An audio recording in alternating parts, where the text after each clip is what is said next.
For all things Halloween, this is hauntformer and welcome back to another movie R.I.P. review.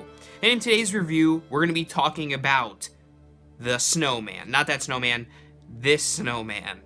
The snowman is about... I don't exactly know.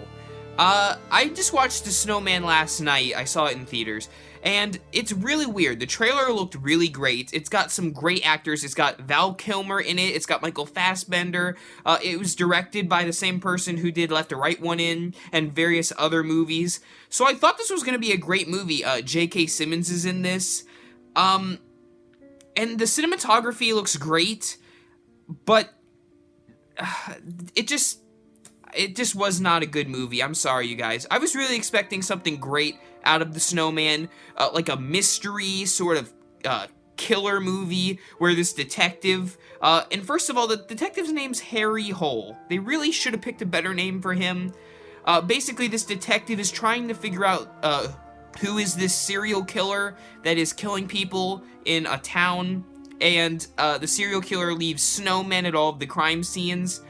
And basically, there's a lot of flashbacks throughout the movie, and it doesn't come together very well. The director even stated that about 15 or higher % of the entire script was not even shot, and the editing was not very good in this movie either. I was rather disappointed. I was expecting something very different from what the trailers were showing. I thought it was going to be much different. I thought it was going to be one of my favorite horror movies of the year going into it, but after leaving, it was probably my least favorite of the entire year, which is actually pretty sad, because there were a lot of good names to this movie. The camera work was excellent. They had some really great sets and cinematography, so it was really disappointing to just see the story go nowhere. Almost for the majority of the movie, I was so bored, I went with my grandparents, and my grandma fell asleep 4 times during this movie because it was boring. I even kept looking over to her like, is this gonna pick up? And it never did, except for the last 10 minutes where there were actually a decent amount of action and suspense. But other than that, I saw the lead-ups going somewhere in this movie, and then they just fell flat. So I was pretty disappointed. The only good things are the acting, of course, the cinematography, and the murderer killer was barely in this movie, but whenever the murderer was there, he had this cool razor wire weapon that I've never seen in a horror movie before, so I thought that was a different murder weapon that he used.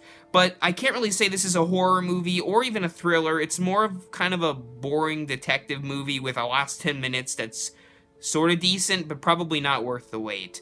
I wish I could have given this a higher score on my R.I.P. review rating scale, but I'm going to have to give it a 2 out of 5 skulls.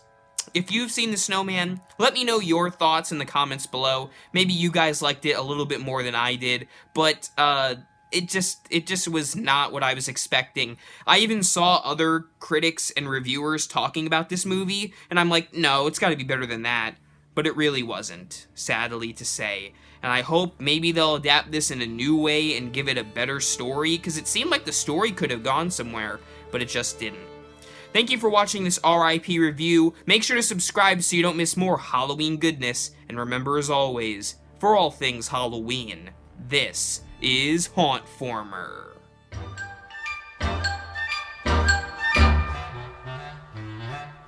Frosty the Snowman was a jolly happy soul with a corncob pipe and a button nose and eyes made out of